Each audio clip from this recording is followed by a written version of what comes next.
Hi, this is ShamanWeaver Sheila Baker, and we're close to the equinox. So I'm here with Ray Couture. We're going to talk with Ray. First of all, I'm going to ask him a little bit about himself so he can tell you. A lot of times we hear what we've written about ourselves, but when we talk about it from a place of our core, then you hear the love, you hear the passion, you hear why it is that this person is doing what it is that they're loving to do. And so, Ray, will you tell us some of that? Why do you love what you do? I love what I do because as a result of taking direction in the early days of my astrological education from a true master of how to read the cosmoses, how do you do that?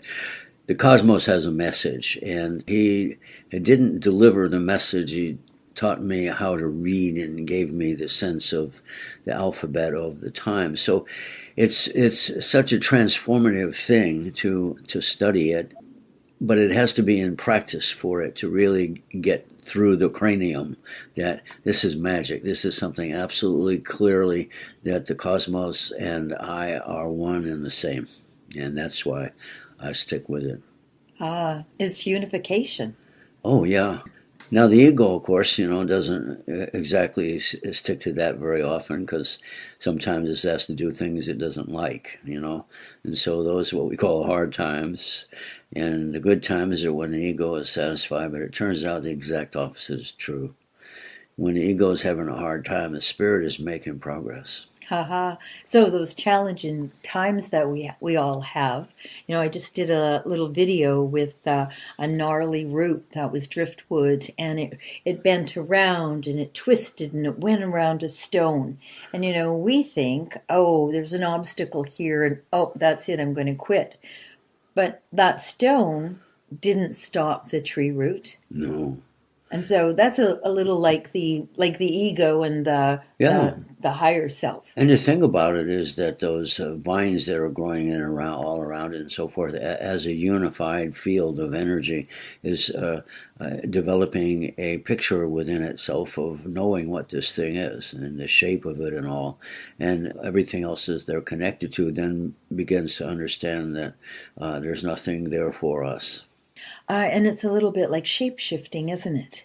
Because when there's something Oh, there yeah. and you watch that you shape around it and it begins to shape you.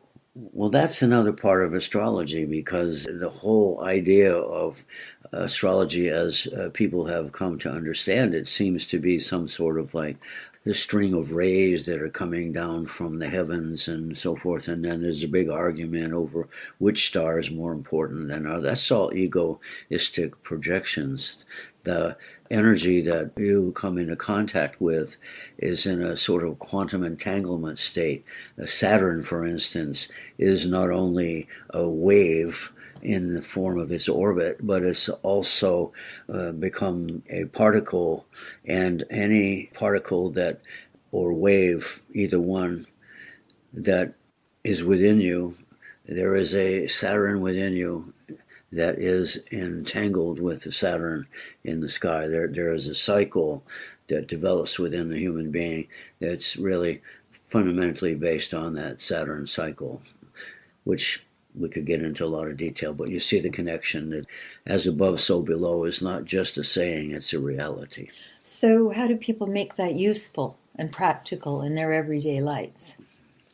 Well, you come to a practical realization that there's really nothing to worry about because your true nature, is something that is a particle within a being which is eternal.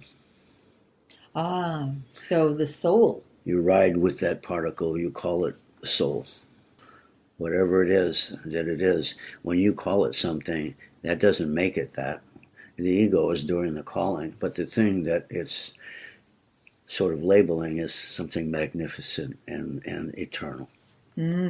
Okay. So the lessons that each planet brings you are deeper than just whatever trauma and drama you're going through at the moment. Yeah, yeah. The only thing we have to do is not to curse and question why it all happens to me, but rather than to say, well, given who I am, what am I supposed to do with this? Ah, What's this for? well, and you know that from me describing earlier my archetypes, that I think that the teacher is really valuable because you learn the lesson and then you have an opportunity to heal something. And the healing is part of that growth, isn't it? That, oftentimes the ego gets in conflict about, well, do I really want to grow? This is too hard.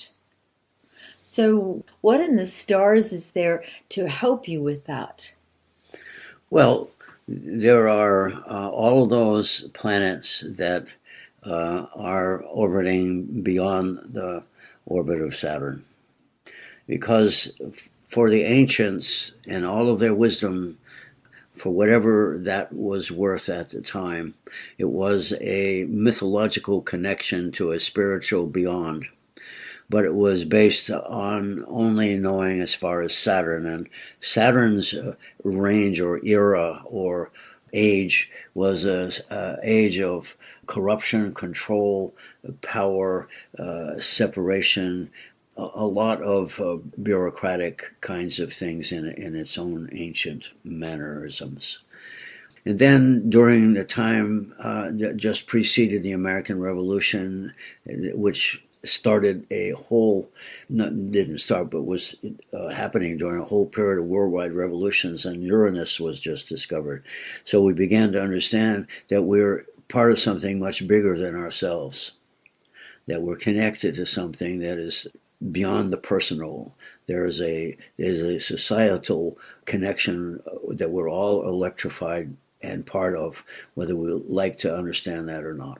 But once we do, then we can then move on to Neptune, which is understanding the beauty of love and compassion, which then becomes Plutonic in its sense of it. Out of the ashes of all the failures of human endeavor comes the rebirth of the spirit. So to know that in your heart is to relieve you from suffering, because it is the ego that is doing the suffering, and you can rest your being in the spirit and let the ego do the suffering. The other day I said, sit in the loving arms of God. The 11 arms of God. That's funny. You heard the 11 arms, but I said the loving arms. But I like the loving 11 arms of God. Did I mishear that? I'm lovely. I do things out of nothing. That's wonderful. So let's talk about the bringing things out of nothing. So here we are coming up to a time when, we've been in winter, and now we're approaching the vernal equinox. We are approaching the vernal equinox. Okay? Now, the equinoxes are major cardinal points, as it were, in the orbit of the Earth around the sun. Okay? So there is in that reality the wave state of the Earth, which changes its relationship between darkness and light by changing its spin and its orientation. And this point, for the purposes of the concept of beginning, Aries begins here at this point. It's the 0 point where out of this Pisces ocean of potential comes a new spark, a new start, a new opportunity. So it's kind of gratifying to know that the cosmos agreed in this process by allowing the day and the night to be equal at this point, after the long dark night of the winter's passing and the fall's warning of how it would be. And so now the forces of the darkness are beginning to subside because the light is beginning to increase. So it's a sense of like new beginning, all of that kind of stuff. And of course people play silly games with it, like, oh, on that day you can, at the equator in Greenwich, stand an egg on its head and it won't roll over. Yes, and all these fun things, which I appreciate people having fun. I mean, I do, but I think that needs to be contained within the bed of understanding that this is a really miraculous thing. And so how does this affect us? So what I've noticed in my environment is my tulips are up. They're about 4 inches tall already. I noticed that, I've got a yard that needs some tending. And so how does the astrology of this affect us personally? Well, we are creatures of the light, and we are not nocturnal. We are diurnal. And so the light, promising to get longer, enlightens us in a sense of leavening, taking some of the weight off, the possibility of warmth and fun and pleasure and all of whatever the summer brings us in one way or another is what that's all about, right? And of course, in the southern hemisphere, the beginning here is the lessening of the light, right? So it just shows that everything in nature is of a yin-yang nature. Everything that is yin supports, creates, and undermines each other so that there's an interweaving. And that's what we're at, this very important point now, where we can rest ourselves on the reality that light is on its way. We're all getting more awake. Ah, exactly. And you said something earlier about worrying and how that, it's Saturnian. And now we're at a place where we can actually turn that worry into, and I'm all about switching up words. So turn that worry into hopefulness. And to action and to structural activities, because worry is an energy that is beating at you saying, use me, use me, use me. And so that is what disappears when your ego is in the service of the spirit, knowingly, rather than egoistically saying, I'm a minister, or I'm a this or that. The true bodhisattva kind of approach to life is really the way life is. And when you come into that, I talk a lot about setting an intention. And then once you intend to something, then when it manifests, no matter whether it manifests exactly as you had imagined, but maybe weren't clear about, then it's time to attend to it. In the meanwhile, before it even manifests, there's some pretending and envisioning and taking care of it as if it's already so.